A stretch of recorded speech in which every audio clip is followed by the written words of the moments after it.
In the name of Allah, the most merciful and benevolent. Have you ever come across someone who has turned his own whims into a deity? And Allah has let him go astray despite his knowledge, sealing his hearing and his heart, unveiling his vision. So when Allah won't, who will he be guided by? Now won't you derive a lesson from it? And they say there is no life other than this very existence. Herein we live and herein we die, and nothing eliminates us but the passage of time. Yet they hardly have any knowledge in this context except assumptions. Translation of the Quranic verses 23 and 24, Surat Jathiya. Dear listeners, Assalamu alaikum. Now here Allah is describing someone who is self-centered and self-loving and always obsessed with himself, only concerned about his own whims and fancies, his own wishes and desires, involved with only his pleasure, so much so that he converts them into an object of worship. They become the only goal in his life. He becomes blind to anything else in life. It's his own self that he loves the most, and everything and everyone else is secondary. So Allah says that such a person is left on his own like a blindfolded guy because he can't see with clarity. His vision is blurred and hearing muffled, can't make out right from wrong.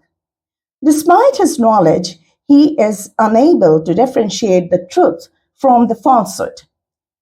So, such a person is the worst kind of idol worshipper because his idol is hidden in his heart. He obeys that idol because he turned it into his God. So what Allah has ordered is of no value for him. His self comes first, and he obeys no one but himself, lives according to his own desires. And Allah is so annoyed with this attitude of his that a time comes when finally he seals his heart so that nothing good or valuable can pass across it and reach his wisdom. This verse is supposed to be a reminder from Allah so that we are able to introspect and look into ourselves. And here, the second verse of Surat Jathiya is actually a commentary on the material mindset. Those who say that all that is in here is the living reality and whatever we hear about the hereafter is only a dream, a fantasy, a hearsay. That there aren't any angels, no soul, no hell, no heaven, in fact, no God. All are made up stories. There is nothing but the present worldly existence. We just live and we die. The passage of time is the only killing factor and not God. So when we have to die eventually, we might as well enjoy this life to its hilt, get the most out of it, fulfill our whims and fancies, do whatever we wish to do. We will only live once, so why bother? Let's have fun.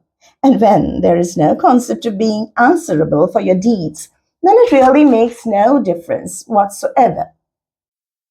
Whether we do good or bad, whether while getting all benefits for ourselves, we tramp down on others' rights, become ruthless. That's how Allah denies this kind of our attitude by giving the statement about our ignorance. Allah says that we believe and we say and we act this way because we don't have any knowledge. We think that we are very open-minded and knowledgeable, but in fact we are very close-minded. We can't accept and grasp facts beyond this material world, not even after observing the grandeur and infinity of this universe. And we are just assuming and speculating what exactly suits us. May Allah save us from our own selves, have mercy on us, and bestow us with the intellect and understanding of His scriptures, along with the wisdom. Amen. Take care till the next time.